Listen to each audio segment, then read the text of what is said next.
June 1986, Shorthand Tamil Senior Grade. Get ready for the dictation. 10 seconds.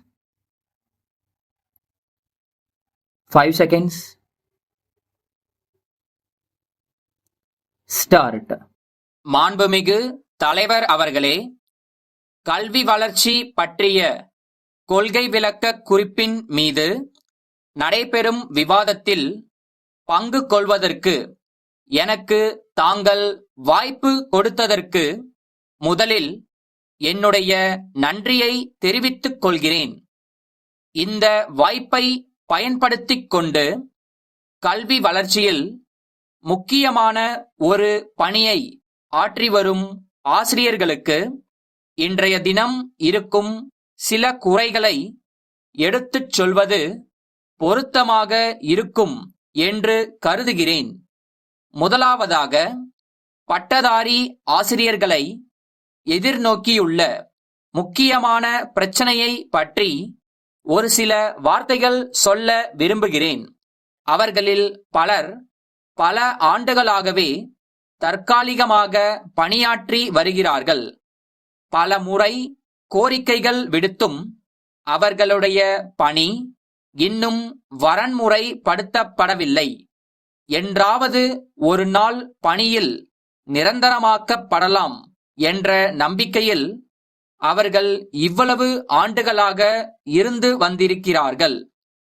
அந்த எதிர்பார்ப்பில் அவர்கள் திருமணமும் செய்து கொண்டு குடும்பஸ்தர்களாக ஆகிவிட்டார்கள். கணவன் மனைவி இருவருமே தற்காலிக ஆசிரியர்களாக இருக்கும் பல குடும்பங்களை நானே அறிவேன்.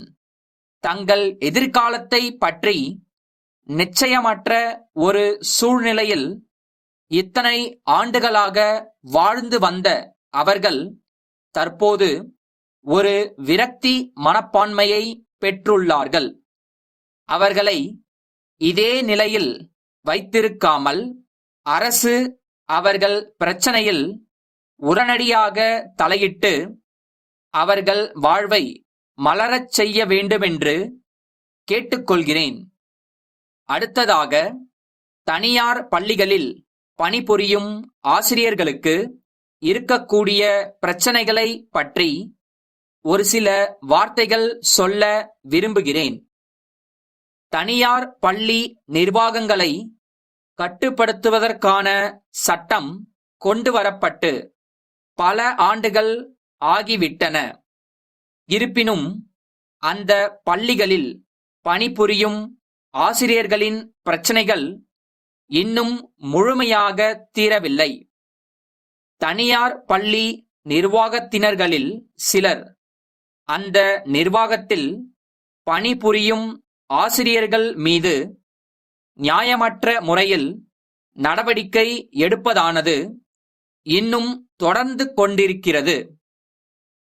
அத்தகைய நடவடிக்கைகளை எதிர்த்து சில நேரங்களில் ஆசிரியர்கள் நீதிமன்றத்திற்கு செல்ல வேண்டி இருக்கிறது. அதனால் அவர்கள் மிகுந்த பணச்செலவும் மனத்துயரும் அடைய வேண்டியிருக்கிறது. ஆகவே தற்போது இருக்கிற சட்டத்தை அரசு இன்னும் தீவிரமாக நடைமுறைப்படுத்துவதோடு அதை முழுமையாக பரிசீலித்து அதிலுள்ள பலவீனங்களை போக்குவதற்காக உரிய திருத்தங்களை கொண்டு வரவும் முன்வர வேண்டுமென்று கேட்டுக்கொள்கிறேன். ஆசிரியர்களுக்காக தனியே ஒரு வீட்டு வசதி வாரியத்தை அமைத்துள்ளதானது மிகவும் வரவேற்கத்தக்கது. அதற்காக இந்த ஆண்டு அரசு எவ்வளவு நிதி ஒதுக்க இருக்கிறது என்று தெரியவில்லை. நிதி ஒதுக்கம் பற்றி அடுத்து வரவிருக்கும் நிதிநிலை அறிக்கையில் நல்ல அறிவிப்பு வருமென்று நம்புகிறேன்.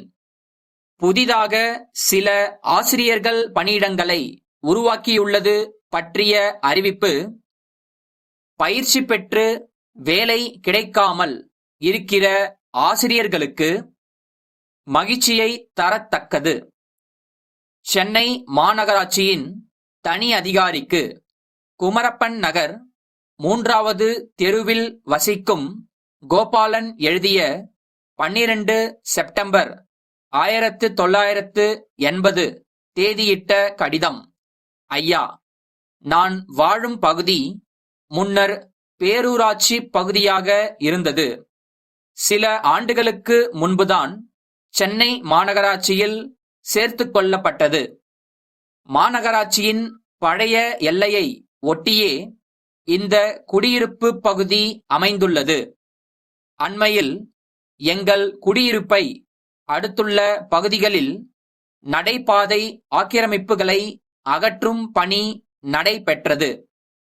இது வரவேற்கத்தக்கதாக இருந்த போதிலும் இதன் காரணமாக மற்றொரு பிரச்சினை தற்போது ஏற்பட்டுள்ளது. இந்த நடைபாதைகளில் முன்பு சில சிறு வியாபாரிகள் சிறிய கடைகளை அமைத்துக்கொண்டு காய்கறிகள், பழங்கள் போன்றவற்றை விற்று வந்தனர். அவர்களுடைய கடைகள் அகற்றப்பட்ட பின்னர் அவர்கள் எங்கள் பகுதிக்கு வந்து தெரு ஓரங்களில் வியாபாரம் செய்ய ஆரம்பித்துள்ளார்கள். எங்கள் பகுதியிலுள்ள வீதிகள் ஏற்கனவே குறுகலாக இருப்பதால் இந்த தெருவோர கடைகள் இடைஞ்சலை ஏற்படுத்தும். எனவே வியாபாரிகளுக்கு இங்கு ஓர் அங்காடி அமைக்க கருணையோடு பரிசீலிக்குமாறு வேண்டிக் கொள்கிறேன். தங்கள் நம்பிக்கையுள்ள